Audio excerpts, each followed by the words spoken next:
So obviously the shaft is going to need replaced. You can tell on this side here where it's grooved down in. And then on the opposite drive side, same thing over here. It's grooved in there.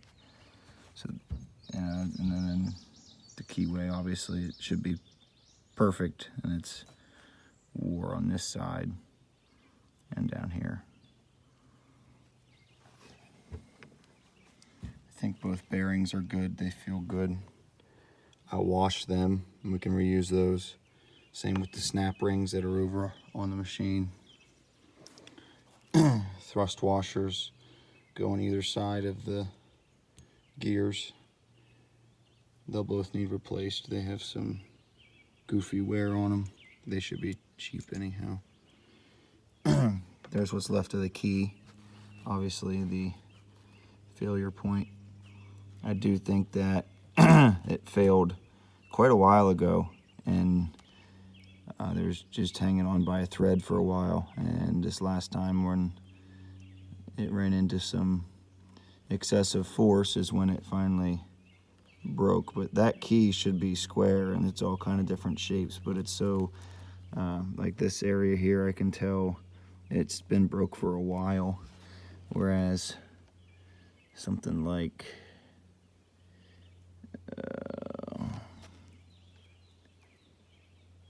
that area right there on the tip here, which would be a fresh break compared to this over here, which has been broke for a while. So it's obvious that that's what happened. As far as the gears go, this smaller gear, all this blue around the outside, just evidence of excessive heat.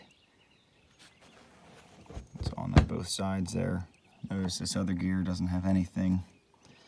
This gear does. This is the gear that I think most of the damage occurred inside. You can see here. It's pretty sloppy there. Kind of rounded on that left side. Also, hard to see in a video here, but the inside of the gear, just like this shaft was wore, with a groove right here where my finger's running back and forth. It wore out the inside diameter of this gear, and so just to show you here.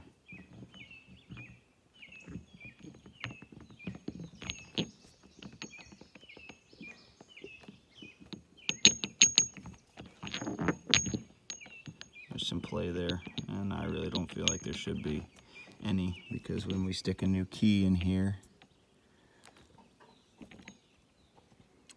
if we'd stick a new key in there, it's just going to let it work back and forth, back and forth. Every time you kick the knives on, it'll go one way, and then if you'd hit something else, it'd flex the other way, and it's just going to work itself loose and basically do the same thing over again.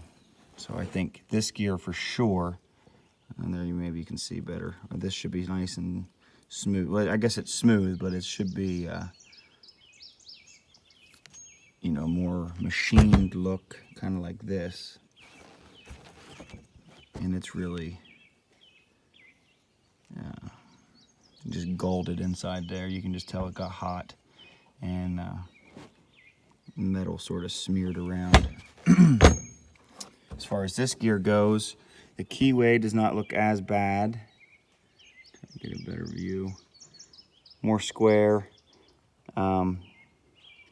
But the inside of this gear is also right there. You can just see it's all hard to see from a video, but definitely running your finger across, you can tell it just wore in there. Probably, you know, microscopically out around, which would be bad. It's just going to cause vibration, and you can sort of see here, for whatever reason, it must be the way it spins. This this area here feels good. This is, you know, this is okay. But then as it's it looks like, you know, sort of behind the keyway where all the debris was, it just wore that out, and now that's, like I said, evidence that it would be out of round.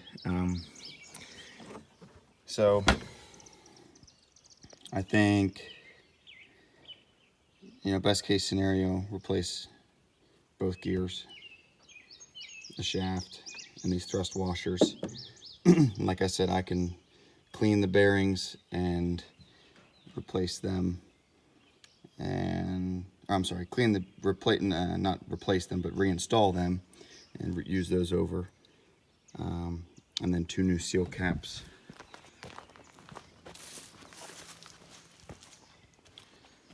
Here's the other bearing.